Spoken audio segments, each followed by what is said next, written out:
Hello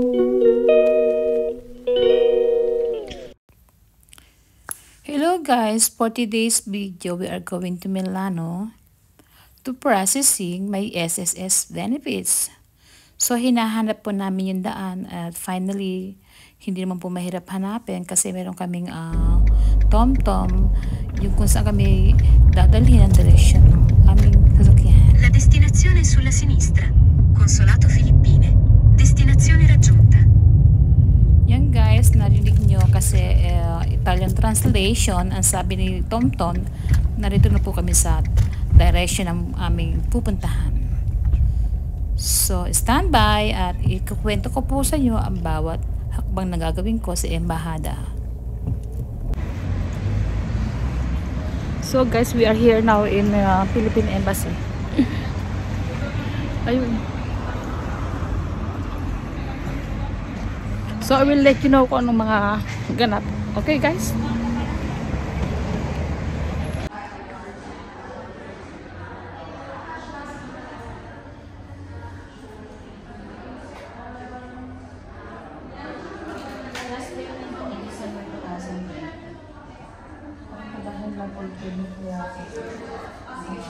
Kasi nakaabot na po kami man na more than 120.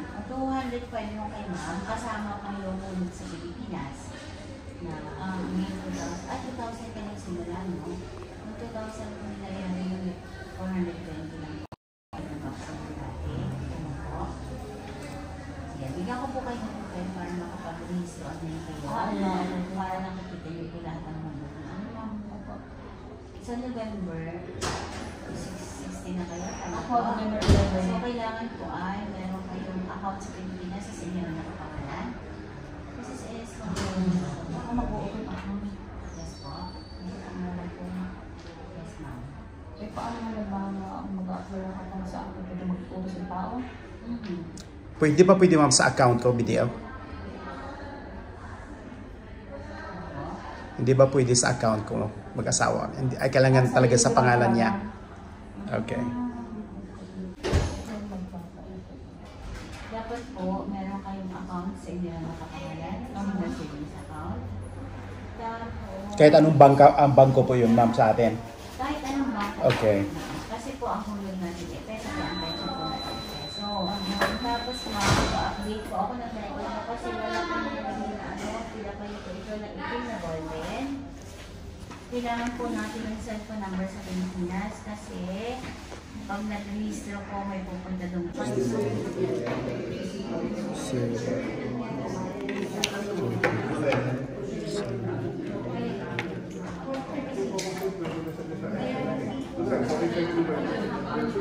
Mali. Pangkulo, tabulo nero. Yan na lang. Yan na lang. Ano yung passport?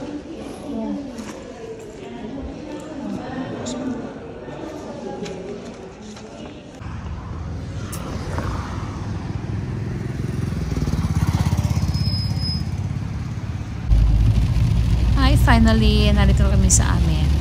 Sobrang lakas ng ulan sa daan guys. Nakakatakot kanina kasi ang lakas-lakas talaga. Ang lalakas ng pitak ng ice po sa daan. Halos hindi namin makita. So pagdating ko sa bahay guys, saka tayo magkukwentuhan. Okay?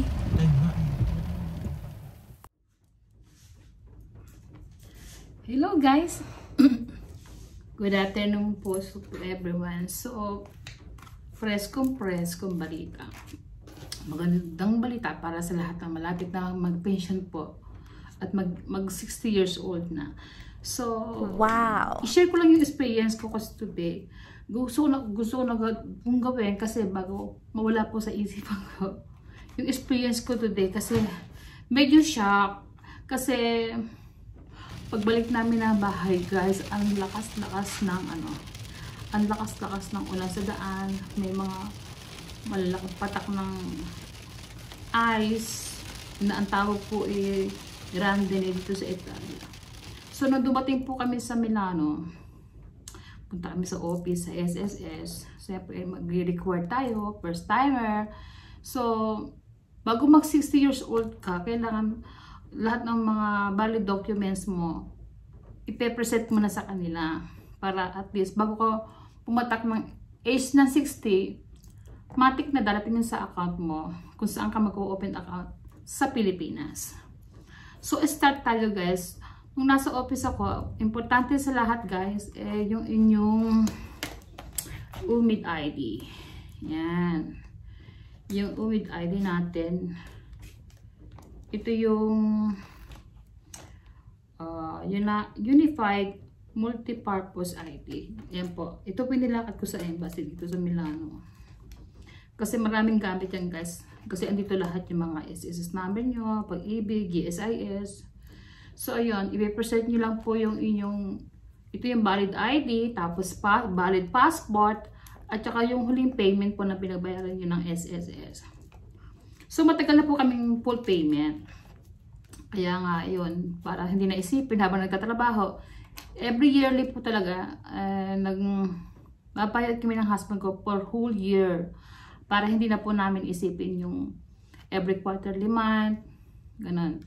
So, ang bilis ng panahon guys. So, sa mga gusto mag-pension po diyan, sharing ko lang sa inyo my experience today na madali lang naman po mag-processing. Importante po meron kayong valid documents, ayun lang, passport, tapos meron kayong pipilapan doon. Tapos may mga papers po doon na sila ang magpa-process na rin, yung mga clearance, ganyan, etc. etc. So, much better guys talaga na bago kayo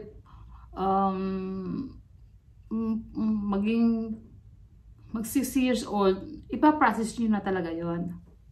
Hayo, mag-iintay po ako ng ibang documents kasi ang hinihingi nila guys ay yung, kasi dito po ako sa Italy nagtatrabaho until na mag-retire nga ako ng 60, pero I'm continue working until na kasi di ba nagtatrabaho ako sa gobyerno ng Italia, so meron bang extra retirement benefits pa rin. So at least dumating ang panahon na napakabilis lang guys. Napakabilis lang ng panahon kasi hindi nyo inaasahan. Nakakatuwa nga po kanina sa embassy, pinagtatawanan ako doon, binibiro ko, wow, 60 ka na? Obvious ba? Yung ganyan, sabi ko, ang bilis ng panahon, kaya ayun. So, igit sa lahat, mag-open account kayo sa sa Pilipinas. Pwede nyong ipakisuyo sa pinakang matalig nyong kaibigan o kamag-anak na pwede sila mag-open account, your personal account. Kasi ako, kung i-send nila monthly benefits ko, monthly retirement fee. So, narito po ako sa Italy, pero ang patak po noon ay Philippine pesos na sa Pilipinas. So, ganun guys, sana naintindihan yung kaunti kong paliwanag kung magulo man, pero at least na-experience ko po, madali lang mag-processing. Importante lang talaga guys, ayun, mga valid documents, passport, huling pinagbayaran, at magpapa-open account kayo sa Pilipinas.